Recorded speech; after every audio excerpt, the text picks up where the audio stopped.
So I am starting with the last part of the life processes one, that is excretion.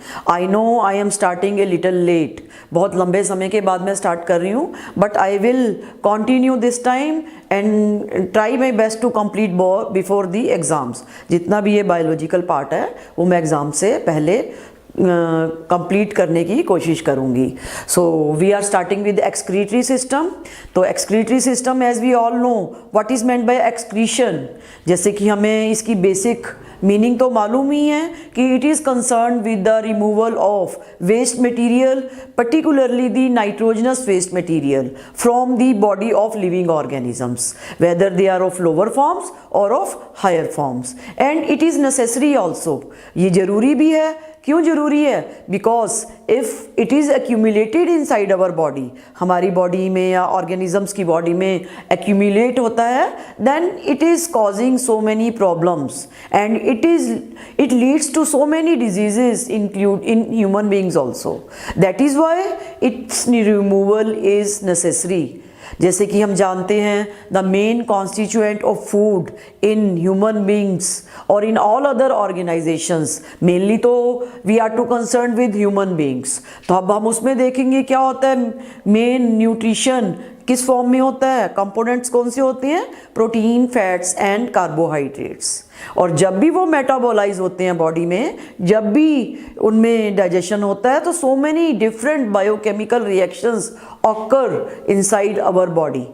जितनी भी biochemical reactions होती हैं उनकी digestion के दौरान, और उसके अलावा so many different biochemical reactions are also concern with various other processes such as respiration, जो हम पढ़ चुके हैं, जिसमें हमने देखा था CO2 was formed as a waste product. ठीक है. And in blood circulation we had studied also, and we have studied all of them in plants also. ठीक है. तो अब हम देखते हैं कि इन सब में whatever material is accumulated during the biochemical reactions done by the various life processes, how these byproduct or waste products are removed from our body. तो वो सब में हम देखेंगे there are different means and different methods. ठीक है. तो first of all we should know what is excretion. Excretion is concerned with removal of waste material, particularly the nitrogenous waste material such as urea, uric acid, ammonia, amino acids, creatinine, ketone bodies. All they are related to nitrogen containing compounds, and they are all related with the, किससे related है, protein decomposition से. तो protein की decomposition से जो waste material mainly बनता है, उसके लिए स्पेशल सिस्टम है हायर फॉर्म्स में, that is excretory system, and having specialized organs in excretory system such as kidney. तो उसके बारे में तो हम डिटेल में पढ़ेंगे ही पढ़ेंगे, but we start with the lower organisations. तो first of all we start with amoeba. As we have studied, amoeba में डाइजेशन हमने पढ़ा, तो digestion was done through the body surface. The same in case of excretory system also. What happens, general body surface से ही CO2 goes out. ठीक है. Oxygen और required food material is taken inside, and respiration से जो भी CO2 बनती है वो सेल मेम्ब्रेन से कहाँ जाती है, it goes to the outside, outside medium में चली जाती है. ठीक है. और इसके अलावा whatever waste material, other waste material जो भी बनता है नाइट्रोजनस कंटेनिंग, या जो भी वेस्ट मटेरियल बनता है, that is excreted through the contractile vacuole. Contractile vacuole plays a major role in excretion. जो भी excess of water है, excess of minerals and salt हैं, they are all filled in contractile vacuole, and then this contractile vacuole comes to the surface. amoeba की cell membrane के पास आ जाता है, and that it is ejected, it is removed to the outside. ejection is there. तो उस ejection में ये बाहर की तरफ चला जाता है। तो ये तो हो गई थी अमीबा की बात, जिसमें ये वी शुड नो कि it is a lower organisation such as unicellular. तो जितने भी यूनिसेलुलर ऑर्गेनाइजेशंस हैं उनमें cell membrane is sufficient to do all kind of work, ठीक है। चाहे हम दूसरे ऑर्गेनिजम्स की बात करें तो उनमें भी सेल मेम्ब्रेन से ही एक्सक्रीशन होगा और सेल मेम्ब्रेन से ही क्या होगा, intake of food material will be there, as we had studied also. But what happens in case of higher organizations including multicellular organisms? Only the outer cells are in direct contact with the environment and not the inner cells. तो जब inner cells में waste material accumulate होगा, how it is move to the outside? बाहर की cells जो environment के contact में है वो तो सब काम environment से exchange कर लेंगी, लेकिन inner cells में what is there? तो how it is possible? Then arise the need of some specialized organs. उनमें फिर ज़रूरत पड़ जाती है कुछ specialized organs की। तो इस तरह से हम कह सकते हैं कि जैसे जैसे ऑर्गेनाइजेशन कॉम्प्लेक्स होती गई, यूनिसेलुलर से simple multicellular and then complex multicellular organisation में वैसे वैसे ऑर्गन फॉर्मेशन भी बनती चली गई। और इसी तरह से लोअर ऑर्गेनाइजेशन में हम देखेंगे what are organs of excretion and then we will be moving towards the human being, ठीक है। कुछ lower organizations such as invertebrates, starting की जो organization है, जैसे कि हम सेकंड में प्लेटीहेलमिन्थस की बात करते हैं। प्लेटीहेलमिन्थस phylum में we had studied all these flatworms are related, ठीक है। एंड दे आर प्रेजेंट, कहाँ प्रेजेंट होते हैं? Some are endoparasite in the human beings में होते हैं and some are present in the marine water, कुछ वाटर में प्रेजेंट होते हैं। तो इस तरह से हम कह सकते हैं कि प्लेटीहेलमिन्थस जो कि प्लेटफॉर्म है जिसमें ऑर्गन फॉर्मेशन थोड़ी सी स्टार्ट हो जाती है, तो उसमें उन सेल्स के अंदर, ऐसे ऑर्गेनिजम्स की सेल्स के अंदर flame cells are present. Flame cells are the source of excretory system, that means they do the process of excretion. कि इनकी स्ट्रक्चर्स कैसे होती है? फ्लिकरिंग फ्लेम की तरह होती है, ठीक है, जिसके कारण जो भी नाइट्रोजन और दूसरा वेस्ट मटेरियल होता है उसको वो बॉडी के अंदर इकट्ठा करते हैं और बाहर की तरफ छोड़ देते हैं। तो flame cells are found in platyhelminthes, जैसे कि हम एग्जांपल ले सकते हैं लीवर फ्लूक में, या हम प्लेनेरिया में we can take best example of platyhelminthes. ये नाम तो हमने पहले सुने ही हुए हैं। प्लेनेरिया में बेस्ट रीजनरेशन पावर होती है, that we will be studying in reproductive system. तो flame cells are main excretory organs, there is no need to study them in detail, only name is sufficient at this level. Now we come to the in what happens in Annelida. Annelida में क्या होता है? There are earthworm present mainly. तो earthworm में mainly तो moist skin होती है जिसके थ्रू क्या होता है? Excretion is possible. CO2 is also removed from the moist skin. And इसके अलावा there are some specialized different types of nephridia. Nephridia are functional cells और excretory cells that are present inside the earthworm. तीन तरह के होते हैं, septal nephridia, integumentary and pharyngeal nephridia, but you have to concern with nephridia are the excretory organs. कि nephridia क्या होते हैं? They are excretory organs, tubular structure होते हैं, और इनकी स्ट्रक्चर कैसे होती है? They are just resembling the nephrons of human being. वैसे ही होती है, but again I am telling you there is no need to go into detail, but we have to concern कि nephridia are excretory organs of earthworm, and the general body surface is also responsible for the removal of waste such as CO2. Now we come to the next. If we talk about, मैं important phylum की बात कर रही हूँ, arthropods. Arthropoda में we will be considering again the cockroach. Cockroach में क्या होता है? Excretory organs are Malpighian bodies. Malpighian bodies that are present in their hindgut. उसमें present होती हैं and they are also concerned with, they are present at the junction of midgut and the hindgut. जहाँ पे भी उनका digestive system होता है ना, तो उसके मिडगट और हाइंडगट के जंक्शंस पे ये प्रेजेंट होती हैं, ट्यूबुलर स्ट्रक्चर्स होते हैं, and they are also doing the work like, जैसे कि पूरा का पूरा वाइब्रेट करती हैं ये Malpighian tubules, and they gather the nitrogen waste material and throw it inside their hindgut, अपनी हाइंडगट में छोड़ देते हैं, ठीक है. सो दैट हाइंडगट से ही वो, यानी कि हम कह लें इंटेस्टाइन ऑफ ह्यूमन बीइंग, तो उसमें इसको हम हाइंडगट बोलेंगे कॉकरोच के केस में. तो हाइंडगट से ही वो वेस्ट मटेरियल बाहर चला जाता है. गैदर कैसे होता है, उनकी जो भी कैविटी है, हीमोसिल बोलते हैं उसको, उस कैविटी में से वो पूरा का पूरा वेस्ट मटेरियल इकट्ठा होता है, and then it move towards the hindgut, hindgut में आता है और वे बाहर चला जाता है. But we have to concern with Malpighian body are excretory structures. We have to remember their name only. We come to the next. What we are concerned with the next is what is remaining? One important, crustaceans. क्या होते हैं, जैसे कि organisms living, जितने भी arthropod, ये cockroach वगैरह और ये प्रॉन, लॉबस्टर, किस में आते हैं, क्रस्टेशियंस में आते हैं. तो we will take example of prawn में एंटीनरी ग्लैंड्स आर प्रेजेंट.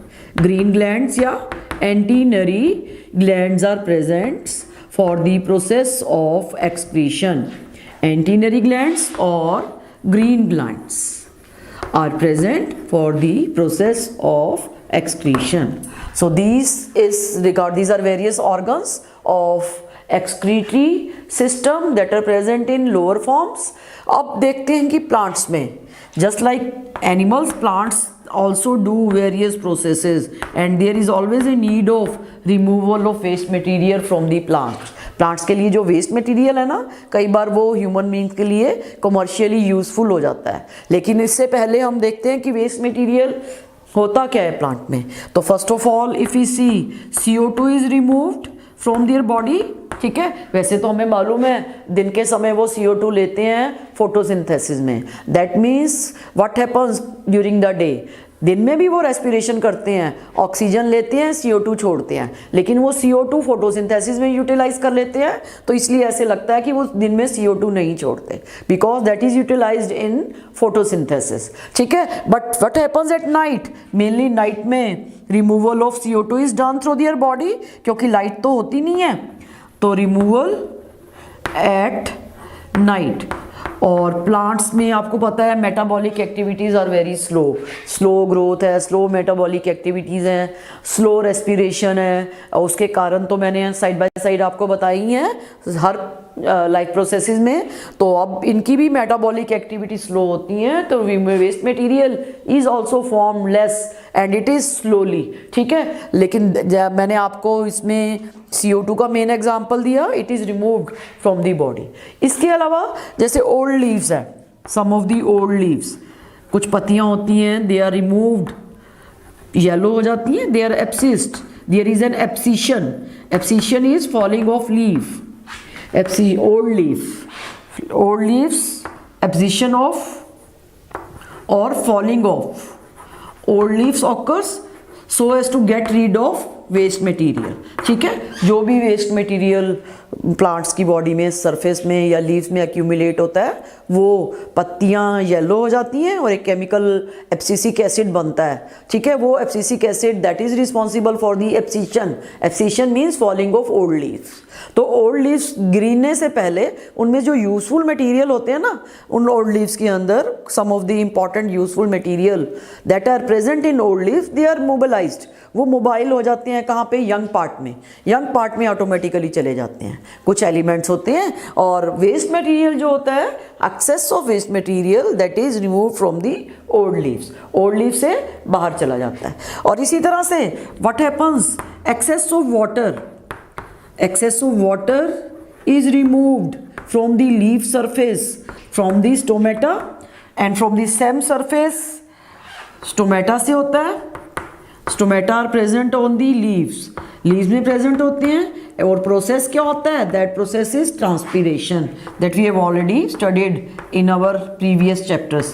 पहले के चैप्टर में हम पढ़ ही चुके हैं transpiration and guttation. And guttation is also another process. Guttation में क्या होता है? Removal of droplets in the morning. Guttation means जो पानी की जो ओस की बूंदें नज़र आती हैं ना लीफ की सरफेस पे मॉर्निंग में, तो वो सारी की सारी वो वाटर ड्रॉपलेट्स दे गो आउटसाइड। तो ये भी एक्सेस ऑफ वाटर, और उसके साथ मिनरल्स जो भी होते हैं, एक्सेस ऑफ साल्ट जो लीव्स की में प्रेजेंट होता है, it is remove from the body, वो बॉडी से रिमूव हो जाता है। तो this is regarding the excretion of excess of water from the stomata. And if the excretion occur from the stem surface, तो स्टेम सरफेस पे क्या होते हैं? Lenticels are present. Lenticels are also pore like openings, वो भी क्या करती हैं? रिमूव करती हैं वेस्ट मटेरियल को। ठीक है, तो this is regarding the removal of excess of water. इसके अलावा what happens in plants, xylem vessels जो होती हैं इनसाइड द सेंटर पार्ट, उनमें क्या होता है? There are additional deposition of gum, tannin and resin, all they are excretory waste material, excretory waste material की फॉर्म में डिपोजिट हो जाते हैं। ठीक है, and they are concern with, होते तो एक्सक्रीटरी वेस्ट मटेरियल जब उनकी सरफेस से बाहर निकलता है, लेकिन these are commercially useful plants के लिए, ह्यूमन बींग्स के लिए कमर्शियली यूजफुल होते हैं। बहुत सारे पेंट्स हैं, वार्निशेस हैं, या बहुत सारे secondary metabolites. Metabolites, secondary metabolites क्या होते हैं प्लांट्स में, जो प्लांट्स के लिए यूजफुल नहीं है लेकिन ह्यूमन बींग्स उनका यूज़ कर सकता है। ठीक है, प्लांट्स के लिए डायरेक्ट मेटाबॉलिक प्रोसेसेस के दौरान वो प्रोड्यूस नहीं होते, but they are additional metabolites that are useful for man. जैसे बहुत सारे ऑयल हैं, टर्पीन ऑयल है, और बहुत सारे स्पाइसेस कॉन्डिमेंट्स हैं, उनके कुछ फ्लेवर्स हैं, ये सब चीज़ें जो हैं all they are excreted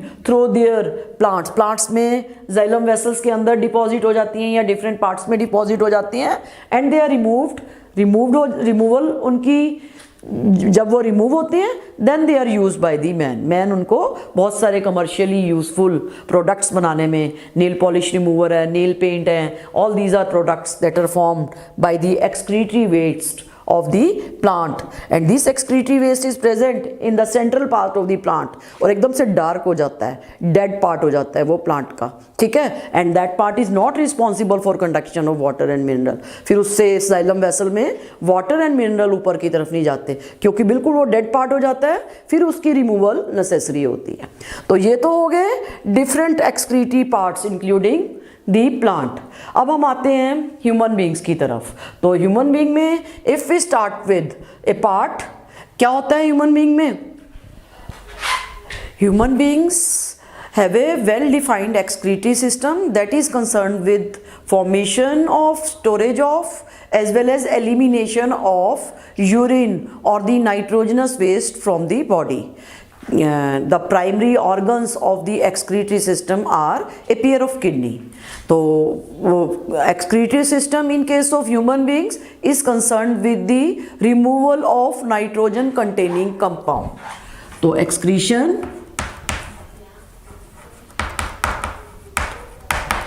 is concerned with removal of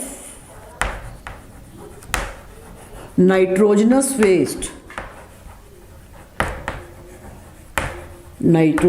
waste, such as urea, uric acid, ammonia always removed in the form of urine, and creatinine, ketone bodies, and removal of bile salts and bile pigments. All these are the waste material that are formed inside the body during the metabolic reactions, and their removal is necessary so as they are removed from the body. And prime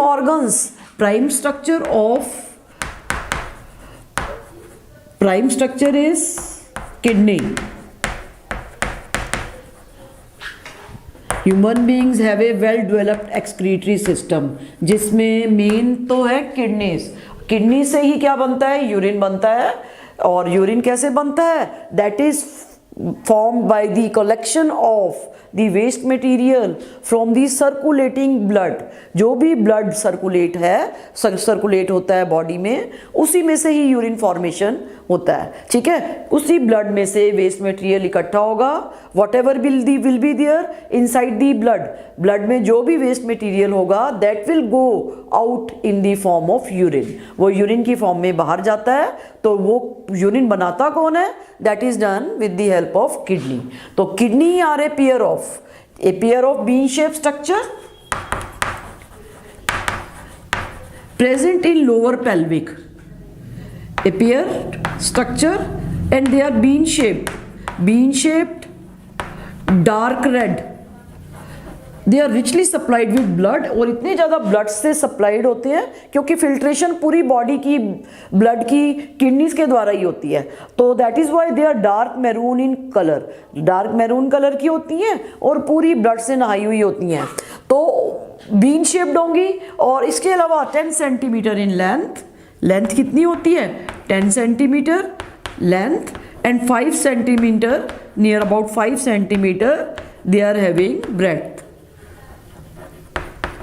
और bean shape structure होता है जैसे कि diagram में दिखाया हुआ है। And इनकी सिचुएशन क्या होती है? They are present in lower pelvic. तो kidneys they are present in lower pelvic means कि जो नीचे वाला पार्ट है बॉडी का। And on the side of backbones, on the side of vertebra और बैकबोन्स की साइड पे या वर्टिब्रा में ये प्रेजेंट होती हैं। ठीक है। And the right kidney is slightly lower, थोड़ी सी लेफ्ट से नीचे की तरफ होती है, क्योंकि राइट में क्या होती है? Liver lobe, they keep them on the lower side. जैसे कि लोअर पार्ट है पेल्विक रीजन में on the back side of the backbone, जो रीढ़ की हड्डी है उसके दोनों तरफ ही एक किडनी होती है। और नॉर्मल किडनी का size is 10 centimetre in length and 5 centimetre in breadth. और इसमें they are having dark red और maroon in colour and richly supplied with blood capillaries से एकदम से सप्लाइड होती हैं। और इसका जो माइन्यूट स्ट्रक्चर है वो इंटरनल स्ट्रक्चर में इसको हम बताएंगे कि कौन कौन सी ब्लड कैपिलरीज होती हैं। तो first of all if you see on the external side, बाहर से एक्सटर्नल पोजीशन देखें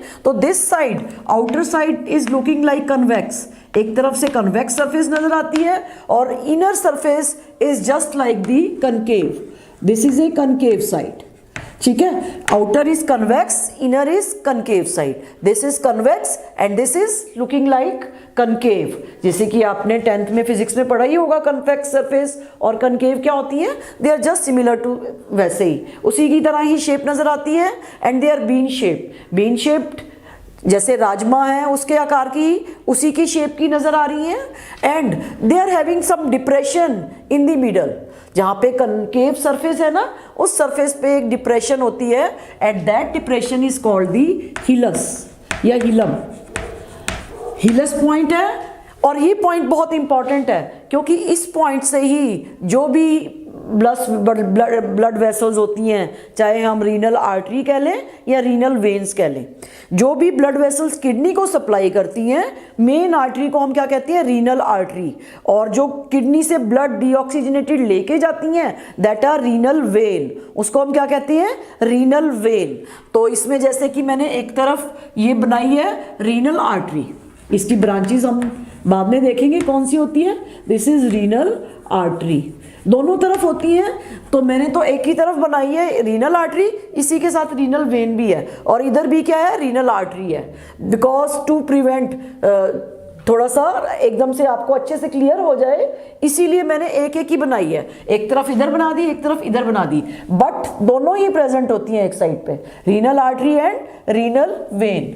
दिस इज रीनल वेन, और renal is concerned with the blood vessel, that is main blood vessel that is supplying the blood to the kidney, renal उससे related है, kidney की ही blood vessel से related को हम क्या बोल देते हैं, रीनल। तो रीनल आर्टरी सप्लाई करती है और रीनल वेन क्या करती है, डीऑक्सीजनेटेड ब्लड को लेके जाती है। जो भी इम्प्योर ब्लड होता है that take it from this side, यहाँ से लेके जाती है, फिर हार्ट की तरफ जाती है, वेना केवा से जुड़ती है, ठीक है। और लेके कौन सी आती है, रीनल, जो भी मेन आर्टरी सिस्टमिक आयोटा की जो मेन ब्रांच थी उसमें से एक आर्टरी निकलती है और वो रीनल आर्टरी किडनी को सप्लाई करती है और उसको हम क्या कहते हैं, रीनल आर्टरी बोलते हैं, ठीक है। तो renal artery and renal vein they enter, और जो भी नर्व्स भी होती हैं they also enter and leave from this point, hilus point से ही एंटर करती हैं और हीलस पॉइंट से ही वो निकलती हैं, ठीक है। Whenever they enter from this point and whenever they have to leave from the kidney they go from this point away from the kidney, तो किडनी से दूर की तरफ जाती हैं। तो hilus is a main point and after it if we see the structure of outer surface of the kidney is having very depressions in the form, बहुत सारी डिप्रेशंस की फॉर्म में होती हैं। आउटर जो सरफेस है that is dark red in colour, dark red, that part is called the cortex, cortex बोलते हैं। और इनर जो लाइट रेड होता है that is called the medullary, medulla, inner is medullary portion या मेडुला, ठीक है। तो outer is cortex and inner is medulla, ठीक है। तो इन दोनों के अपीयरेंस किस तरह से होती है, आउटर डार्क शेप हो जाता है और इनर क्या हो जाता है, मेडुला हो जाता है। जैसे कि मैंने इसमें सारा इसका सेक्शन काट के अंदर के पार्ट को दिखाने की कोशिश की है, तो same is there with this part also, उसमें भी इस तरह से ये वाला स्ट्रक्चर इस किडनी में भी ऐसे ही नजर आता है, ठीक है। तो एक तरफ से मैंने आपको खोलकर दिखाने की कोशिश की है so that everything is clear to you. तो अगर हम देखें once again, outer part is cortex and the inner part is hilum, kidney का ये पार्ट होता है। And if we see the structure of kidney internally अगर उसको हम खोलकर देखते हैं तो it is looking like a pyramid like structure. किस तरह से रीनल पिरामिड ऐसे नजर आ रहे हैं, कुछ ट्रायंगुलर से स्ट्रक्चर दे आर विजिबल। वो ट्रायंगुलर स्ट्रक्चर क्या होते हैं, actually they are form by the collection of tubules और सेल्स ऑफ द किडनी, ठीक है। तो किडनी, इसको हम कहते हैं रीनल पिरामिड। रीनल पिरामिड क्या होती है, form by the collection of tubules. किस तरह से ये ट्यूब्यूल्स अरेंज होती हैं, they just look like the pyramid like structure, pyramid like structure बनाती हैं, जिनको हम क्या कह देते हैं, रीनल पिरामिड। एक्चुअल में होती क्या है, ये नेफ्रॉन्स होती हैं। Functional unit of kidney that is called nephron. तो functional unit near about 1 million nephron होती हैं ईच किडनी में, ठीक है। फंक्शनल यूनिट क्या होती है किडनी की, of kidney is nephron, that is called the nephron. इसका स्ट्रक्चर हम बाद में देखेंगे। तो first of all we should know कि किडनी बनी किससे होती है। जो भी नाइट्रोजन वेस्ट मटेरियल यानी कि एक्सक्रीशन का काम, और वी कैन से कि filtration of blood that occurs by means of this nephron, इन नेफ्रॉन के द्वारा ही होता है। और 1 million nephron are in each kidney, 1 million 1.2 कह लो, near about 1 million in each kidney, हर किडनी में ये प्रेजेंट होती हैं। और किडनी के ऊपर कुछ स्पॉन्जी स्ट्रक्चर, एडिपोज टिश्यू भी होता है to protect the kidney. Kidney को प्रोटेक्ट करने के लिए सब कुछ ऐसा प्रोटेक्टिव टिश्यू होता है, वो क्या करता है, किडनी को प्रोटेक्शन का काम करता है, फैटी टिश्यू और एडिपोज टिश्यू। और also kidney is protected by some layered structure on the outside, ताकि कोई भी शॉक या इंजरी हो किडनी को उसका कोई प्रभाव ना हो, ठीक है।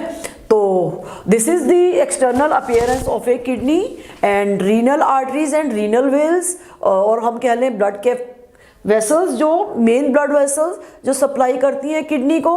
और स्ट्रक्चर क्या है ये सब मैंने आपको बता दिया। Now we come to the next part that is a ureter. Ureter are a pair of, again if you see the ureter, they are paired structure, a paired tubular structure they also arise from, कहाँ से निकलते हैं, ये भी हीलस वाले part से निकलते हैं, ठीक है। इसका जो ब्रॉडर पार्ट है यूरेटर का वो एक्सटेंड हुआ है कहाँ से, यूरिनिफेरस सॉरी नेफ्रॉन्स की ट्यूब्यूल्स के साथ इसकी कनेक्शन है और वो एक्चुअल में ट्री लाइक अपीयरेंस दे रहा है। And this broader part of ureter is called दी, इसको हम क्या बोलते हैं, pelvis. This part is called the pelvis region, ठीक है, इसको हमने पेल्विस रीजन का नाम दिया, ठीक है। Now this tubular structure runs downward, नीचे की तरफ जाता है tubular and made up of some stretchable membrane, ठीक है, स्ट्रेच मेम्ब्रेन का ट्यूबुलर स्ट्रक्चर बना होता है और it opens into the urinary bladder, urinary bladder में खुलता है। और urinary bladder are also made up of transparent epithelium, transparent epithelium के बने हुए स्ट्रक्चर्स हैं बैग लाइक, एंड इनके जो मसल्स होते हैं they are called the special muscles, जिनको हम कहते हैं डेट्रूसर मसल्स, डेट्रूसर मसल्स। इनकी स्पेसिफिक प्रॉपर्टी क्या होती है कि दे आर स्ट्रेच्ड, जितने भी स्ट्रेच हो सकते हैं ये हो जाते हैं ये, और जैसे जैसे इसमें यूरिन बढ़ता है ना दे गो ऑन स्ट्रेचिंग, स्ट्रेच होने लग जाते हैं और दे आर नेवर टॉर्न, फटते नहीं है कभी, ठीक है, इतना अकोमोडेट कर लेते हैं यूरिन को but they are never torn. ये इनकी स्पेसिफिक प्रॉपर्टी, स्पेशल प्रॉपर्टी होती है डेट्रूसर मसल की, ठीक है, that are made up of some having transparent epithelium, बिल्कुल ट्रांसपेरेंट बैग लाइक स्ट्रक्चर होती है और जितना जितना यूरिन इसमें भरता जाता है वैसे वैसे यूरिनरी ब्लैडर का साइज बढ़ता जाता है। यानी कि हम कह सकते हैं कि यूरिनरी ब्लैडर का जो साइज है किस पे डिपेंड करता है, size and shape, that is amount of urine present inside them, ठीक है। वो यूरिन कैसे बनता है वो तो हम बाद में देखेंगे। तो यूरेटर क्या होती है, एक pair of tubular structure having broader part that is called the pelvis, that pelvis is extending between the kidney, kidney के अंदर एक्सटेंड हुआ है और किसमें, रीनल पिरामिड की ट्यूबुलर स्ट्रक्चर से ये मिला हुआ है। रीनल पिरामिड मैंने आपको बताया है they are collection of nephron, nephron ही मिलकर कुछ पिरामिड लाइक स्ट्रक्चर बना रही हैं दोनों तरफ की, ठीक है, और उनकी ट्यूबुलर स्ट्रक्चर किसमें खुलती हैं, 1 मिलियन नेफ्रॉन की, all they open into this pelvis part और वो सब यूरिन इकट्ठा होता हुआ it comes and downward and open into the urinary bladder. तो यूरिनरी ब्लैडर भी मैंने आपको बता दिया present at the base of the pelvis, pelvis के बिल्कुल फ्लोर पे, बेस पे होता है यानी कि लोअर पार्ट पे, ठीक है। और it is proceeding towards the next part that is the urethra. Urethra is a passage through which urine is passed and it is long in case of male, present in between the penis, जो कि external genitalia होता है। Female में urethra is small, कम छोटी होती है but इस mail में ये लंबी होती है and it is a urinary passage concern with passage of urine, ठीक है, यूरिन की मेन पैसेज का काम करता है and it is also having some special muscles and the muscles at the lower side they are in contractive form and these contracted form is due to the presence of sphincter muscles। क्या होते हैं, sphincter muscles होते हैं जो कॉन्ट्रैक्टिव form में present होते हैं and whenever urine has to come out, whenever passing of or voiding of urine is there, जब voiding means removal of urine is to outside, तो ये क्या होते हैं, स्पिंक्टर मसल्स रिलैक्स कर जाते हैं ड्यूरिंग वॉइडिंग और ड्यूरिंग द मिक्ट्यूरेशन। मिक्ट्यूरेशन क्या होता है, पासिंग ऑफ यूरिन, वॉइडिंग भी रिमूवल ऑफ यूरिन। तो यूरिन से जब भी यहाँ से पास होगा तो ये स्पिंक्टर मसल्स जो इनिशियली कॉन्ट्रैक्ट होते हैं पर लेकिन बाद में क्या हो जाते हैं, रिलैक्स हो जाते हैं, ठीक है।